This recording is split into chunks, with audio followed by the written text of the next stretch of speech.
हम सब ने उन्हीं के ही नेतृत्व में चुनाव लड़ा।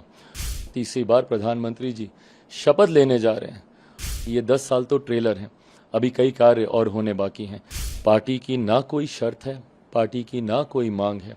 बहुत जल्द शपथ ग्रहण समारोह होगा। महज एक औपचारिकता है हमारे प्रधानमंत्री जी को नेता चुनने की। हम सब ने उन्हीं के ही नेतृत्व में चुनाव लड़ा और उन्हीं के नेतृत्व में ये सामर्थ्य था कि लगातार तीसरी बार एनडीए प्रचंड बहुमत के साथ सरकार बनाने जा रहा है। ऐसे में आज तमाम एनडीए के सांसद इकट्ठे होंगे संविधान सदन में। वहां पर इकट्ठे होकर इस औपचारिकता को पूरा किया जाएगा और जल्द एनडीए सरकार बनाने जा रहा है। तीसरी बार प्रधानमंत्री जी शपथ लेने जा रहे हैं और ये सरकार उतनी ही मजबूत होगी जितनी मजबूती से पिछले 10 सालों में ये सरकार चली है। और जैसा मेरे प्रधानमंत्री जी ने कहा था कि ये 10 साल तो ट्रेलर हैं, अभी कई कार्य और होने बाकी हैं।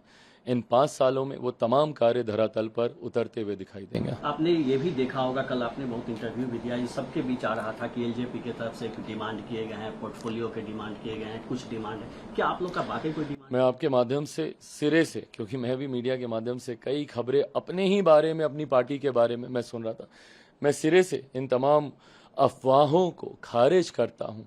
लोक जनशक्ति पार्टी का पूरा समर्पण हमारे नेता आदरणीय नरेंद्र मोदी जी के लिए है, इसमें कहीं कोई दो राय नहीं है।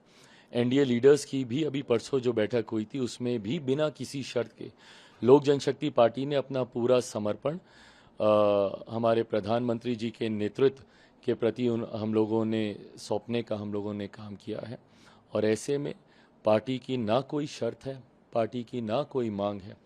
और मैं एनडीए की तरफ से भी इस बात को कह सकता हूं, एनडीए के किसी घटक दल ने उस दिन बैठक में ना कोई शर्त रखी, ना कोई मांग रखी। बिना किसी शर्त, बिना किसी मांग के हम लोगों ने हमारे प्रधानमंत्री जी के नेतृत्व को स्वीकारते हुए उनको अपना समर्थन देने का हम लोगों ने काम किया है। और आज मां महिम राष्ट्रपति जी से भी संभवतः दिन में तमाम एनडीए के नेता मुलाकात कर उनको भी अपना समर्थन पत्र, प्रधानमंत्री जी के नेतृत्व वाली चिट्ठी उनको भी सौंपी जाएगी। आखिरी सवाल की जेडीयू ने अग्निपथ स्कीम को लेकर कहा कि रिव्यू होना चाहिए, आपकी पार्टी का क्या मत है इसमें? देखिए, गठबंधन में, और ये स्वतंत्रता हमारे प्रधानमंत्री जी ही हमें देते हैं कि गठबंधन में किसी भी तरीके के विषय पर खुलकर हम लोग चर्चा कर सकते हैं।